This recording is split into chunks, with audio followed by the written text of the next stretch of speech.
Ao fim, presidente, chegou a oportunidade de manifestar-me. E lembro-me que, quando assumi a primeira cadeira na magistratura, ponderou um antigo juiz do Tribunal Regional do Trabalho da Primeira Região que, para acompanhar o relator, não há necessidade de sustentar-se. Para divergir, sim, é preciso que se diga por que se está divergindo.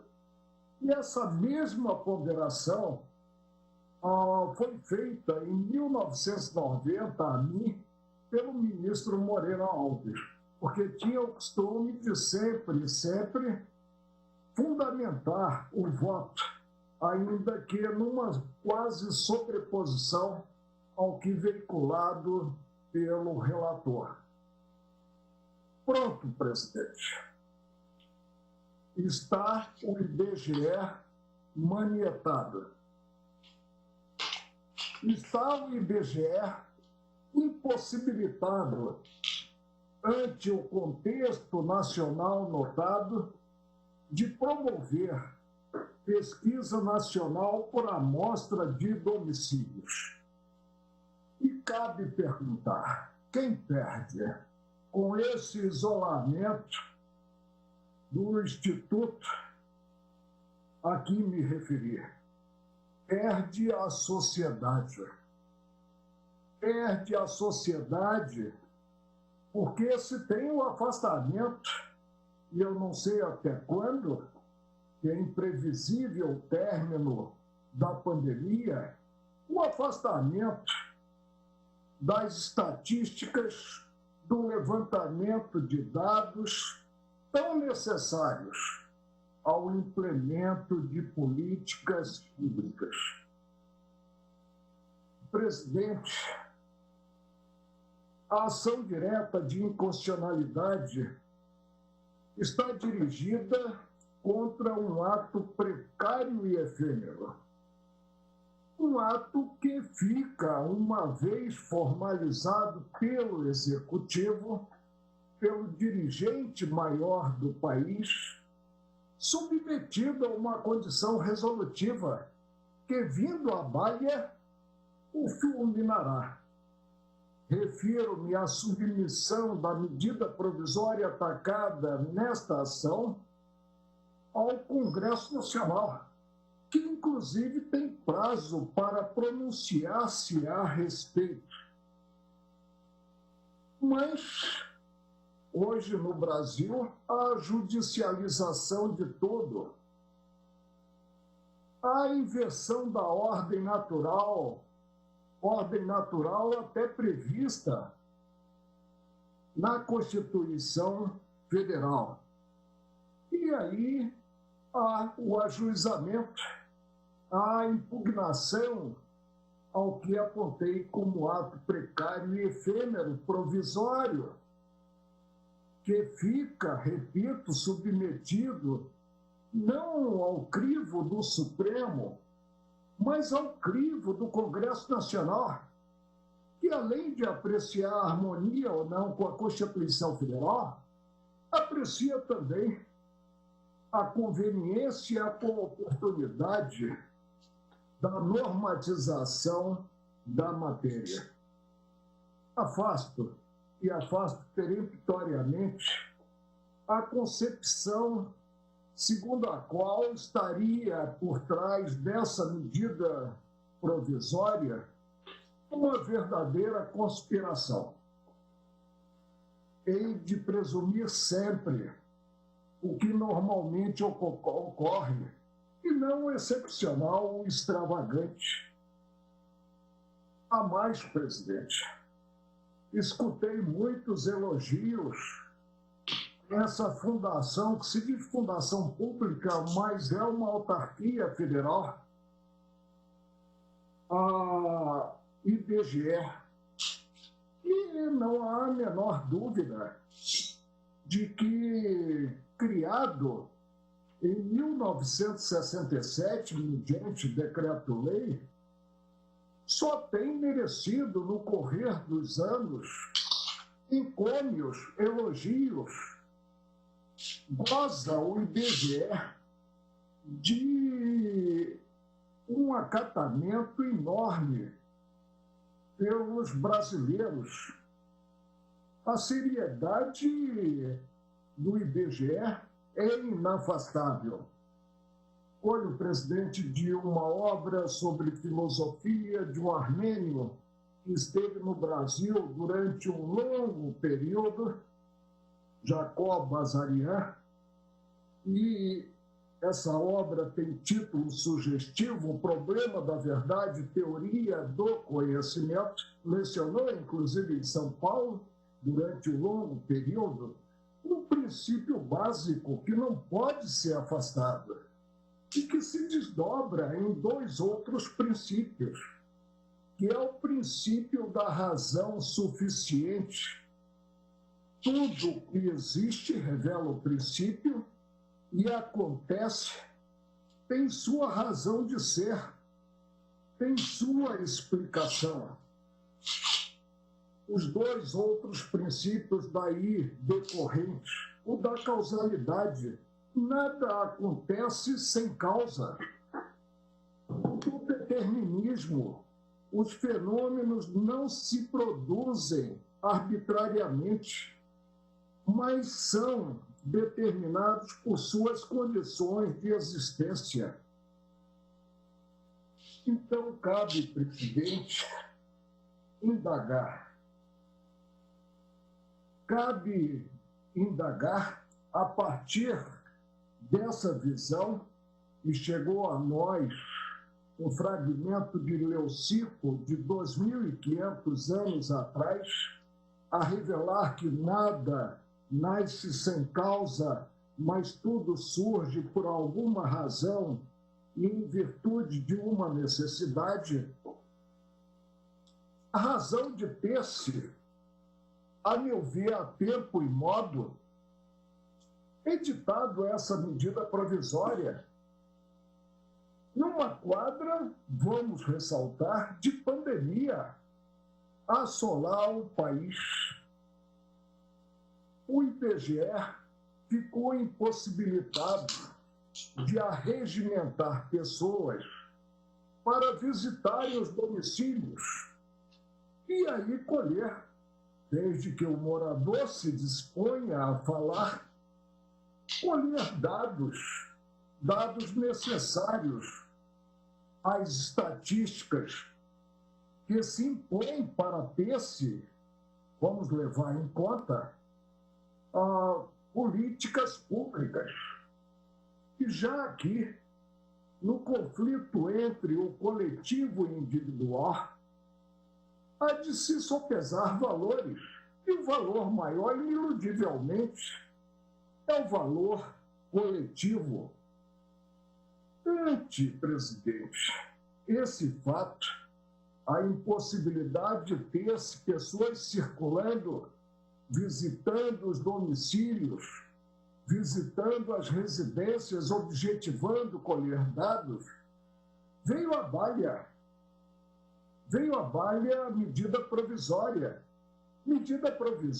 que fica submetida ao crivo abrangente do Congresso Nacional, das duas casas legislativas, da Câmara dos Deputados e do Senado da República. O que colhe o presidente da medida provisória? Colhe o que o artigo 1º encerra o compartilhamento de dados que estão em pessoas jurídicas de direito privado e que passariam, portanto, dessas pessoas jurídicas de direito privado para uma autarquia federal, merecedora da confiança nacional. E aí prevê o artigo 1º, essa medida provisória dispõe sobre o compartilhamento de dados por empresas de telecomunicações, prestadoras do serviço telefone fixo comutado, STFC, e do serviço móvel pessoal, SMP, como a Fundação Instituto Brasileiro de Geografia e Estatística, IBGE.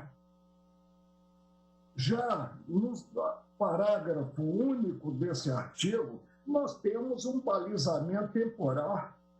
Esse compartilhamento de dados não é um compartilhamento submetido a prazo indeterminado. Vigorará apenas enquanto o IBGE estiver impossibilitado de visitar os domicílios, de visitar as residências para colher os dados. Prevê o parágrafo único: o disposto nesta medida provisória se aplica durante a situação de emergência de saúde pública de importância internacional decorrente do coronavírus, Covid-19, de que trata a Lei 13.979, aprovada pelo Congresso Nacional, de 6 de fevereiro de 2010. Portanto, há um balizamento. Aqui se tem uma providência prevista na medida provisória para vigiar nesse período de crise maior no país, crise sanitária e crise também tão séria quanto a sanitária, que é a crise social, com uma verdadeira estagnação. Prossegue, presidente, a medida provisória. E aí, o artigo 2º prevê que serão fornecidos, realmente prevê, pelas empresas de telecomunicação, nomes, telefones e endereços dos cidadãos em geral que tenham, evidentemente, telefones. Mas não parou aqui, presidente. Não parou aqui a medida provisória. Inseriu-se várias cláusulas cautelares, várias cláusulas a implicar em segurança jurídica. Logo de início, tem-se a cláusula relativa à utilização dos dados, a prever, que é a do parágrafo 1º do artigo 2º, que os dados de que trata o caput serão utilizados direta e exclusivamente, vamos repetir o vocábulo, exclusivamente, pela Fundação IBGE. Para que bel prazer da Fundação IBGE? Não. Para a Fundação IBGE bisbilhotar a vida das pessoas? Não. Para a produção estatística oficial, com o objetivo de realizar entrevistas em caráter não presencial, como realmente se realiza, mas via telefone. E vou repetir, da mesma forma que o residente no local não está compelido a fornecer dados para o prestador de serviço do IBGE preencher o formulário, também aquele que virá a receber ou viria a receber um telefonema, porque até aqui já há uma maioria acachapante para afastar do cenário jurídico essa medida provisória. Não está ele, ao receber o telefonema, compelido a fornecer qualquer dado. Segue-se, presidente, a medida provisória depois de prever-se a utilização exclusiva dos dados e para um fim determinado pelo IBGE. E aponta o artigo 3º que os dados compartilhados terão caráter sigiloso. Mais do que isso, no inciso 2 do mesmo artigo 3º, está preceituado que serão usados exclusivamente para a finalidade prevista no parágrafo 1º do artigo 2º a que me referi, levantamento, portanto, estatístico pelo insuspeito IBGE. O inciso 3º, não serão utilizados esses dados como objeto de certidão ou meio de prova em processo administrativo, fiscal ou judicial, nos termos do disposto, e aí se remete a um diploma legal da Lei 5.534, de 14 de novembro de 68. Mais, presidente, o parágrafo 1º do citado artigo 3º contém uma vedação peremptória, e precisamos presumir o ordinário a observância da lei, principalmente por uma autarquia federal insuspeita, como disse.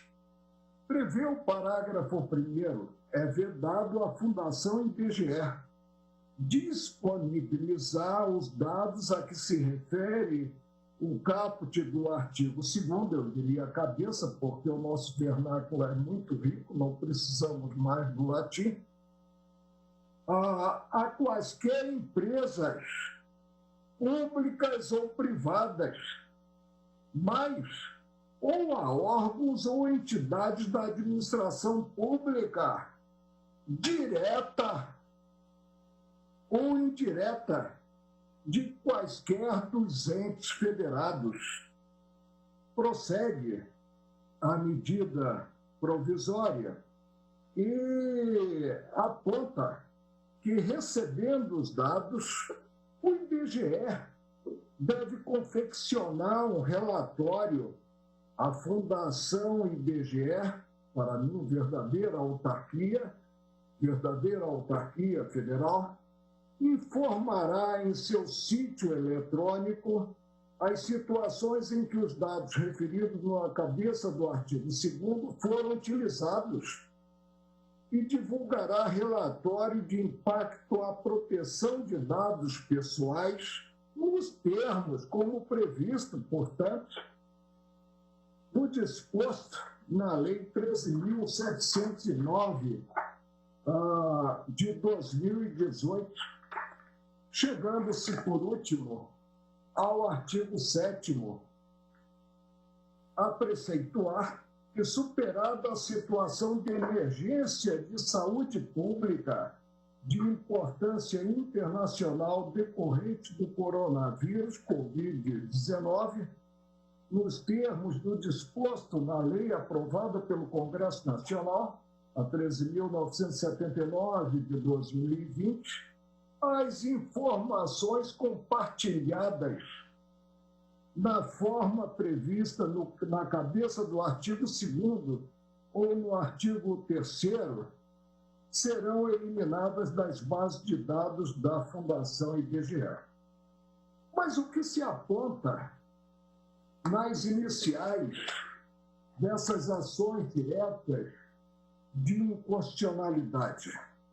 Se aponta que essa medida provisória conflita, e teria que conflitar mais não poder para se chegar à glosa, com a Constituição Federal.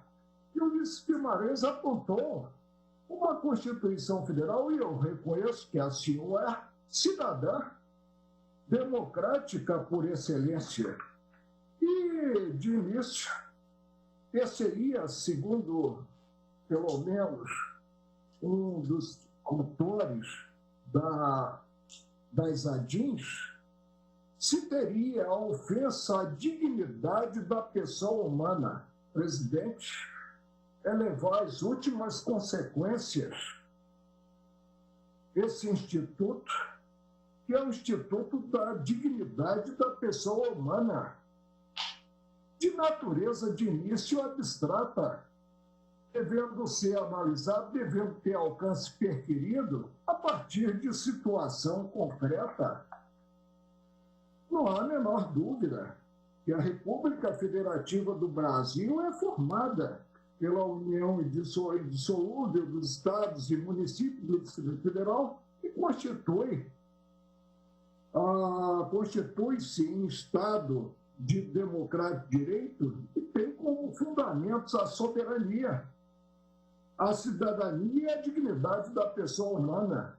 Mas onde a medida provisória discrepa do previsto nesse artigo, que é artigo básico da Constituição Federal, que é o primeiro da Carta de 1988, onde a tomada a tempo e modo, sob a minha visão, a tomada de providências para não se paralisar as estatísticas, o levantamento de dados tão necessários a diversas políticas públicas,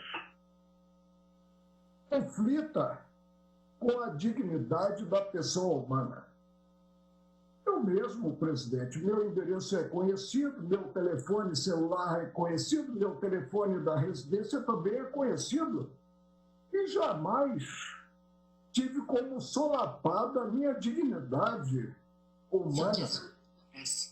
Segue-se e se aponta como causa de pedir também o que versado no inciso 10 do principal rol da Constituição Federal de 1988 de garantias, a prever que são invioláveis a intimidade, a vida privada, a honra e a imagem das pessoas, assegurado o direito à indenização aqui, e não existe direito absoluto, né? Previsto na Constituição Federal, essa é a doutrina do próprio Supremo, né? Assegurado o direito à indenização pelo dano material ou moral decorrente de sua violação.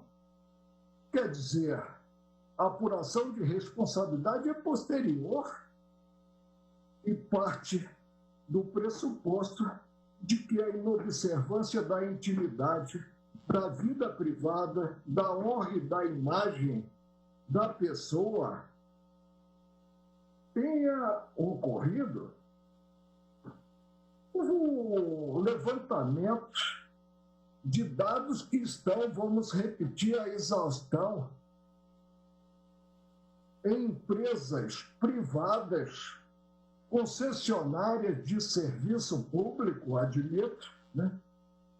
Esse levantamento de dados para um fim específico delimitado na medida provisória não conflita com essa norma, não alcança a intimidade, a vida privada, a honra e a imagem das pessoas, né? Porque aqueles que têm telefone o têm para que haja uma comunicação. E o mais interessante, presidente, é que talvez não se possa receber um telefonema do IBGE, mas nas nossas residências nós somos sufocados com oferta de produtos, de serviços, no que terceiros que estão no mercado obtêm, mas não obtêm de forma legal os telefones em si dos consumidores de mercadorias e usuários de serviços. Segue-se que se aponta mais que se tem um ato que ainda está sujeito ao exame de quem direito, que não é ao Supremo, e eu vou chegar a essa parte da judicialização das medidas provisórias, está sujeito ao exame do Congresso, discrepa do inciso 12 do artigo 5º, a prever que é inviolável o sigilo da correspondência e das comunicações telefônicas. O IBGE não vai interceptar qualquer telefone para sugar, né, diálogos mantidos pelas pessoas de dados e das comunicações telefônicas. Agora, é interessantíssimo, presidente, eu fiquei vencido na bancada. Como o tribunal não teve presente esses preceitos no tocante a dados bancários dos cidadãos, considerada a parte na relação jurídica tributária, que é a Receita, considerado até mesmo o compartilhamento com o Ministério Público pela Receita, e agora evoca considerados apenas nomes, endereços e telefones, esses mesmos preceitos constitucionais para glosar um ato editado a partir de uma urgência maior, que é o retratado na medida provisória. Presidente, indagaria, com a simplicidade de um bom carioca, onde a inconstitucionalidade. Digo mais, não concebo de início, a não ser que haja um risco irreparável, a judicialização, como vem ocorrendo, de medidas provisórias. E por que não concebo? Porque pela Constituição Federal, toda e qualquer medida provisória, muito embora tenha força imediata de lei, há de ser submetida de imediato ao Congresso Nacional, que tem prazo para analisá-la, podendo proceder, o que não ocorre com o Supremo, sob o ângulo, como ressaltei, da conveniência e da oportunidade. A mais, presidente, o Supremo estará suspendendo, com votos muito duros, a medida provisória, e ela seguirá para o Congresso. O Congresso em si examinará o quê? Examinará a medida provisória, mas também examinará o pronunciamento do Supremo, que deixará, por isso mesmo, de ser Supremo, deixará de ter a última palavra, dir-se-á, bem, se transformar a medida provisória em lei, se poderá ter o ajuizamento ou julgamento definitivo, aditando-se a inicial dessas ADIs, né? O julgamento definitivo pelo Supremo da questão. Mas é um outro passo.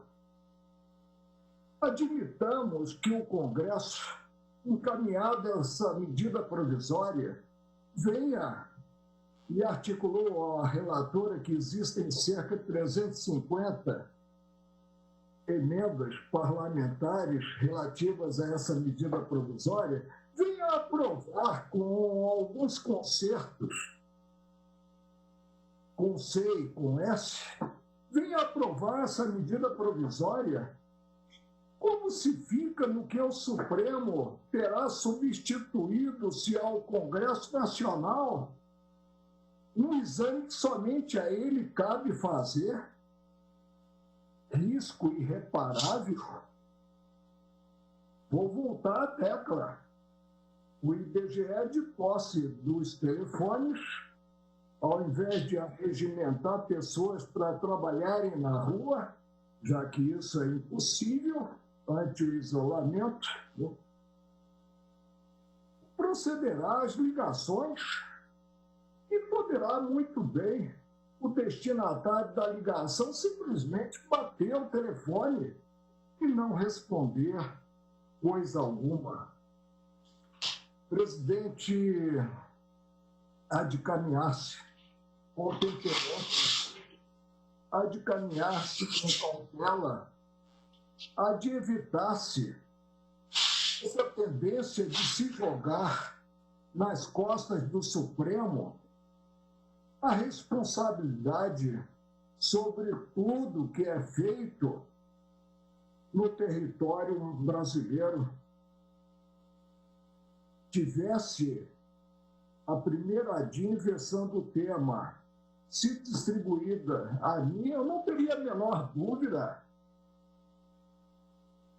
de início encaminharia ao colegiado, até mesmo em sessão virtual, para apreciar o pleito de implemento de medida cauteladora. Eu não sei se essa medida é verdadeiramente cauteladora, porque para mim ela é nefasta ao interesse coletivo. Ou então chegaria ao indeferimento da liminar.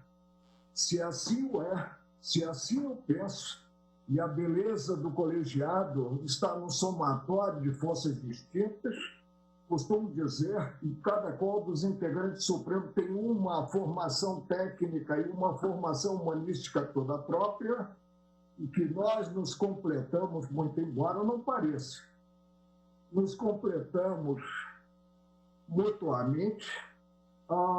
Chego à conclusão de que não cabia o deferimento da liminar e nego o referendo, mantendo rígida a medida provisória em bom tempo editada pelo Poder Executivo Nacional. É como voto, presidente.